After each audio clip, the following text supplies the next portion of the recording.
Fellas, we got to talk to the boys in Nevertel in an After Hours episode a few weeks back. Let's dedicate some time to get deeper into their new album, Everything in My Mind. I'm locked up in a cell and it's hurting like hell. Moving music like it's product, like we in a cartel. Yeah, like we in a cartel. How to move a bit inside of system. Before we hit on it, just to preface this in case anyone was concerned, we did get this album early, but that's of course not going to affect our thoughts or anything like that. Just wanted to preface that. If you haven't I think checked it affects out, my thoughts actually. Yeah, mine too. Mine too. if you haven't checked out the After Hours episode, be sure to go check that out while we're here. Jacob, I want to hear your thoughts on this first. I've been most interested to hear yours. So, because we got to talk to them and because they gave us the album early, I spent a lot of time with this album. Mm-hmm. And it is by far my favorite album of the month. We take this. You like to see it? You like to see it?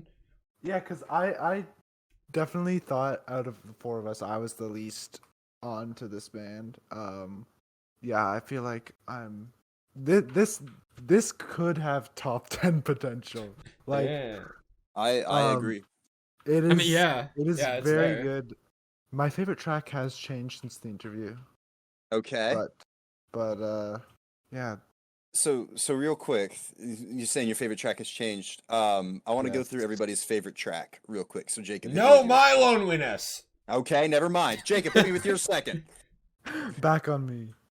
Oh, okay. Justin. Dark Cloud still. Ah, and mine is still New Friends. So we've all got different favorite songs. That's interesting. I think that's a testament to the quality of this album, Oh, if nothing easily. else. Yep. He said that we wouldn't let it impact the way that we felt about the album. I thought that was interesting because after having that interview with them, and them talking about how certain aspects of the album reflected like a jumbled, like incohesive thought process in your head and dealing with those swirling thoughts and emotions, and how with anxiety, like depression, whatever mental affliction, your mind is always swirling and jumps from place to place, and how that contextualized certain things in the album. Like, for instance, the ending of Back on Me, or the ending in All I Need, where it switches up from that kind of post-hardcore type thing into Raul's vocals. Before, we'd mentioned that when we reviewed the singles, that it felt like very jarring at times to have that like transition. When I heard them talk about that, and I had that ability to contextualize those changes and what I had almost prior wished that had been a little bit more cohesive between certain parts of the songs, whether it be a change in instrumentation, a change in vocals, whatever. Having that sort of context of this is supposed to represent how your thoughts can jump from place to place and how suddenly that can happen made me appreciate those songs and the album as a whole like 10 times more than I already did. Yeah, to stop you there. If you guys have already listened to this album and are still kind of confused like we were, go listen to that interview we did with him. Absolutely. I feel like getting the thought process of the creators of a project paints a brighter picture. Because what we're saying here is definitely true. That conversation has kind of opened our eyes more to this album, and I feel like that's definitely something we should look for more in the future when we go through After Hours. Yeah. Because having that conversation is very much helpful on that insight. Well, yeah, I mean, just in general, too, getting, like you mentioned, artist thought process, whether it be, like, through something on the podcast or just, like, going and looking at another interview in general, like, this is really, because before, I mean, like, I've looked at, like, meanings of songs and been like, oh, well, this song means something different to me now because I can understand and connect with it more, as opposed to, I don't think I've ever had an entire album click for me like this one did after having it contextualized, like rather than on a song by song basis, Yeah, I shameless plug aside, do go listen to that interview, because getting that thought process for all of us in some capacity really changed the way we think about this album. I guess the way we at least approach certain songs and then look at the album as a whole. This is just really, really, really good overall. I'm very phenomenally pleased with pretty much everything on this album. If Zayd Wolf isn't my favorite album of the month, this is in contention for it. Yeah. I want to double back to the fact that it felt jarring. Some of the singles, like particularly All I Need, the ending of All I Need threw me off so hard the first time I heard it. When I listened to this album in full for the first time, from track to track, like, it is impressive how well it all flows together and how cohesive it is, considering how all over the place it is at the same time. For sure. Particularly like in those first 4 songs, I feel like it kind of tones down a little bit towards the end. Whereas like Know My Loneliness and Dark Cloud feel a little bit more normal in a way compared to the kind of crazy stuff you get in Back on Me, Everything in My Mind, All I Need, that triple threat. But it all comes together so well.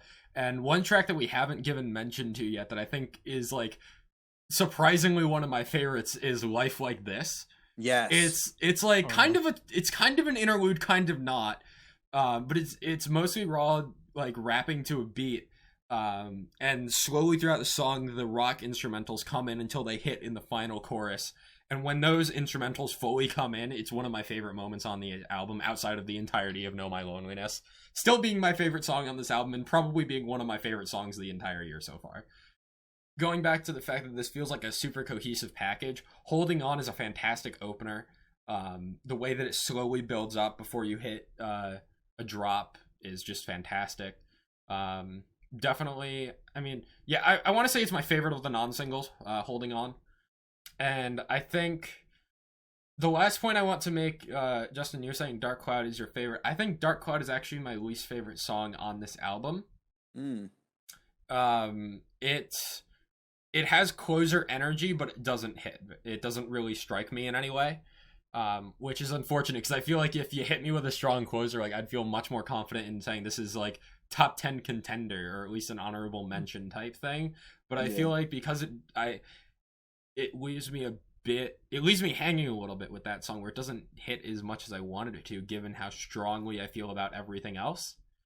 Regardless of that, fantastic album from top to bottom, even if I think Dark Cloud is a little more underwhelming than everything else, just to echo what you guys have all said.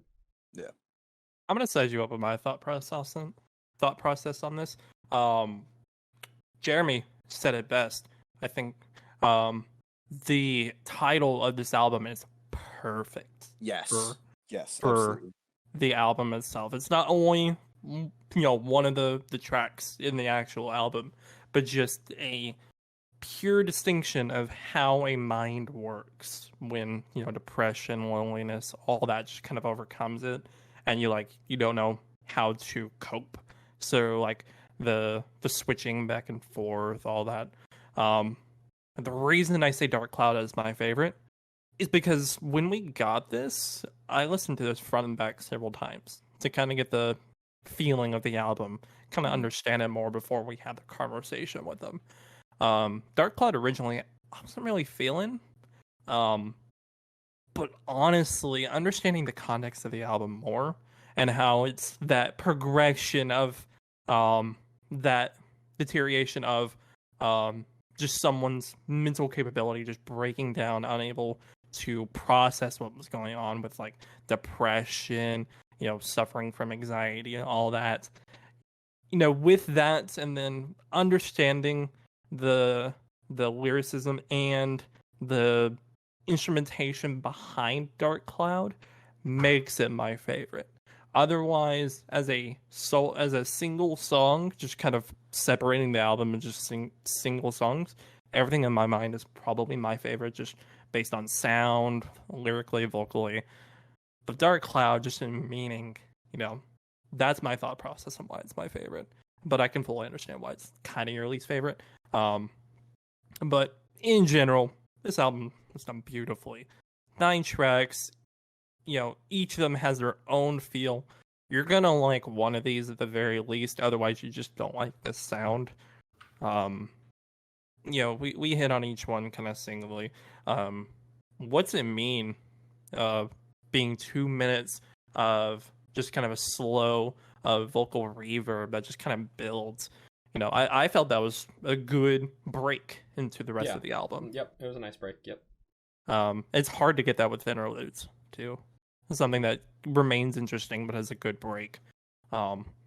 Overall, man, Nevertel, if you guys are listening, you guys hit this one out of the park. I know we said that in the interview, but damn, we hope to see more of you guys in the future. For sure. Yeah, this album is it's the perfect length. It's short, but I think any longer and it wouldn't have the same effect. Exactly. It's super replayable because it's short as well, which is another bonus. Jake, you mentioned your favorite moment. I want to mention mine. Go for it. It's in All I Need when I think it's I'm gonna say second chorus. I could be wrong. I think the last chorus. I'm gonna say the last chorus where Jeremy does a little chuckle. Right? Do you know do you remember that part or am I? No, it's not ringing a bell to me right now, unfortunately. I know what you're talking about. Yeah. Yeah.